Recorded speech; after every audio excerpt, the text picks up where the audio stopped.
want to play this clip. Now, if you have kids at home that are watching, get them out of the room because this is very offensive. You have the comedian Michelle Wolf, who spoke at the White House Correspondents' Dinner a few months back, and she is giving her own version of this patriotic salute amid the media's Supreme Court hysteria by saying, I didn't want to say it. I'm going to let her say it. Listen to this, and then we'll get your reaction. Women, if you need an abortion, get one! If you want an abortion, get one! Women, don't forget, you have the power to give life, and men will try to control that. Don't let them! God bless abortions, and God bless America! All right, Ben, your reaction?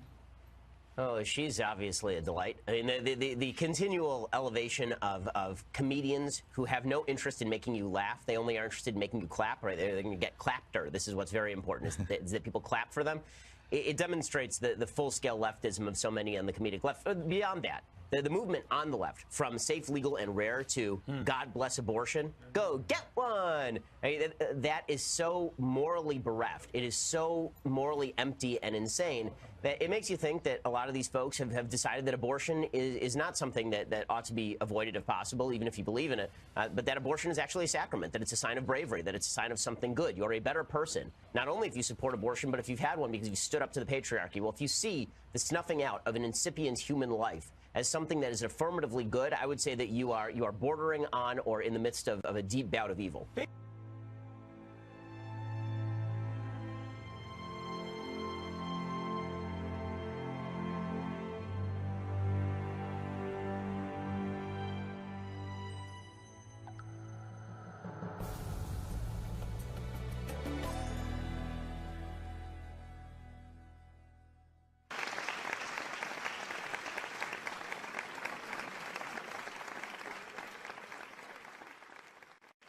Let me tell you about Jonas.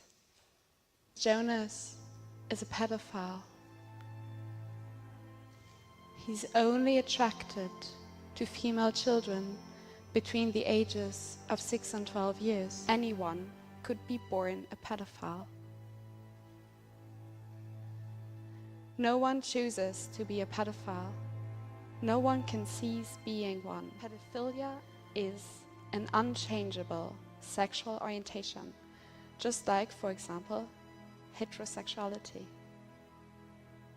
So let's think about Jonas again. How can we help him to live out his sexual urges? We can make a difference for Jonas. We, as a society, can be there for him. It is in our responsibility to reflect and to overcome our negative feelings about pedophiles and to treat them with the same respect we treat other people with.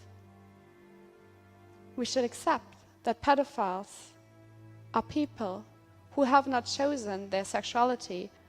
We should accept that pedophilia is a sexual preference.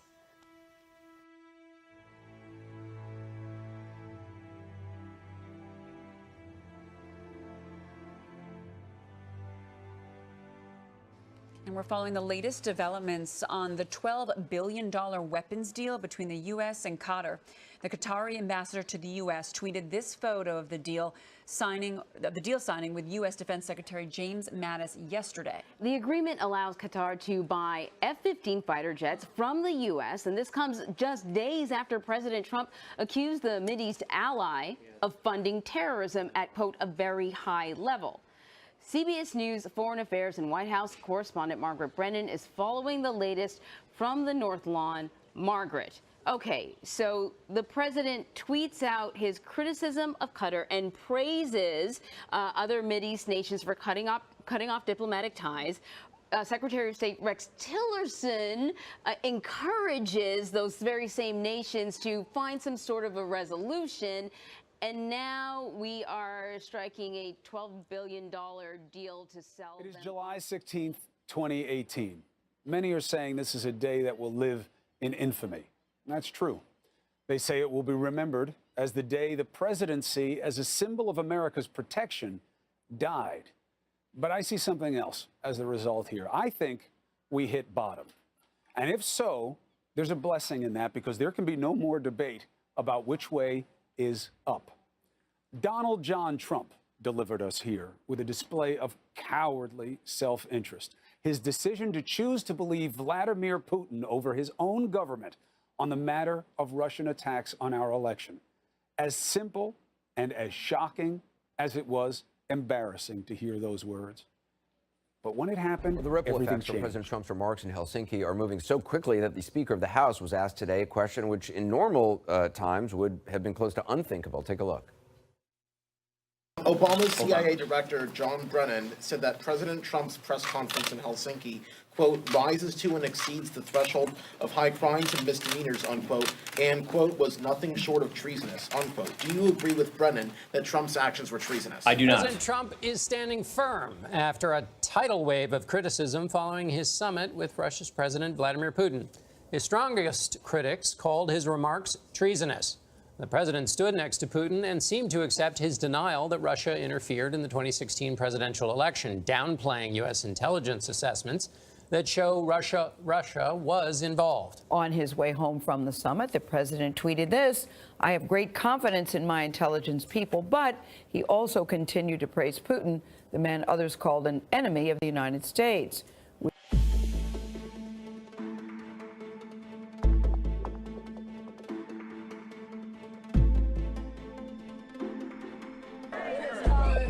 It is time for him to go.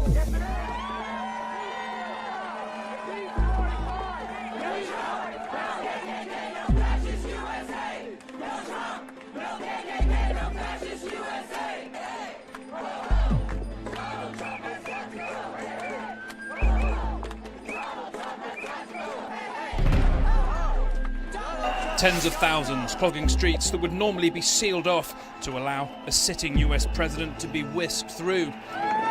Instead, fury at racism, immigration, sexism flooded Regent Street and marched to Trafalgar Square. Some going as far to physically attack a punching dummy decorated as the Donald. And London, the multicultural heart of Britain, was just getting started. Women dressed as handmaids paired their white caps with white protest signs. Even anti-Trump trumpeters sounded their alarm.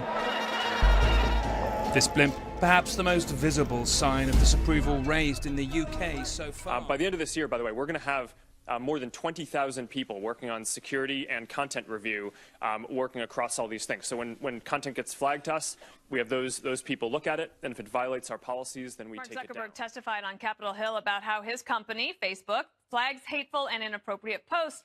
But have they made the appropriate changes? Earlier this week, a small-town newspaper posted an excerpt of the Declaration of Independence, and Facebook flagged it as hate speech before eventually restoring it.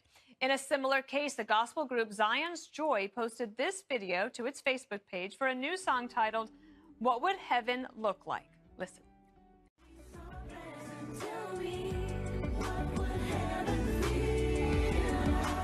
So the video was flagged on Facebook for, quote, political content and taken down. The social media giant has since apologized to the group, saying, quote, "We made an error by deleting the original post. As soon as we identified what happened, we restored the post since it does not violate our community standards, and have apologized to Zion's Joy."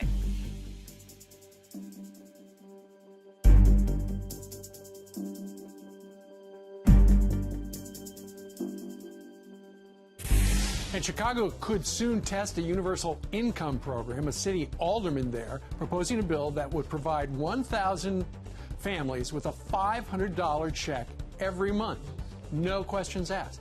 A majority of city lawmakers have already signed onto the bill and are hoping to work with the mayor to launch the program. Fill up your gas tank. That's right. A San Francisco gas station is using a robot as a high-tech security guard. As KTVU's Deborah Villone reports now, it's become an attraction.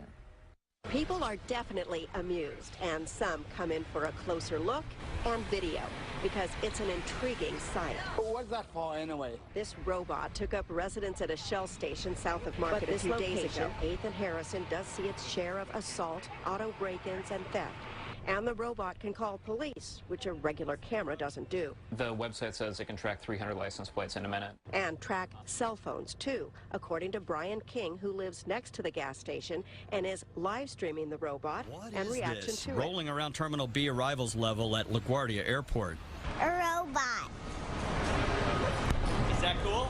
Yeah. I've never seen one before. I like it. It's cute. Cute is up for debate. It rolls right up to people and stops. And just looking at it, you know it's a security robot. It says so. 4 cameras, microphones, speakers, and sensors. Invasion of privacy or personal space? This guy says perhaps. It's a little creepy, but I don't know.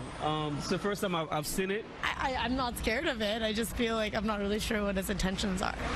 Whether this contains facial recognition software or license plate reading technology, not being confirmed by LaGuardia Gateway. The LaGuardia Partners rep told us the robot can see things the human eye might miss. It makes announcements, although we tried repeatedly to get a rise out of it. Some parents don't even put pictures of their kids on social media. Now a new app is asking to record kids using facial recognition technology. Over 100 summer camps across 33 states now use Waldo, an app that can identify kids in pictures that the camps upload.